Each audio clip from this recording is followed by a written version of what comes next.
धनी हो लादिका साड़ी हरी हरी साड़ी हरी हरी साड़ी हरी हरी साड़ी हरी हरी।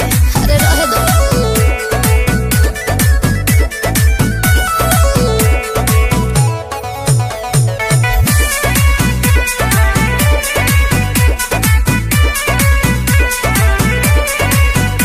रिसिया जनी हो रिसिया जनी हो तू आराम कर छोड़ा तू नहीं कोनो काम कर।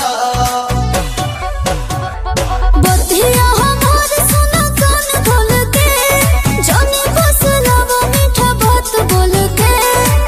ऐसे करेलू जब तू घरी घरी जला करे जा हमर जरी जरी।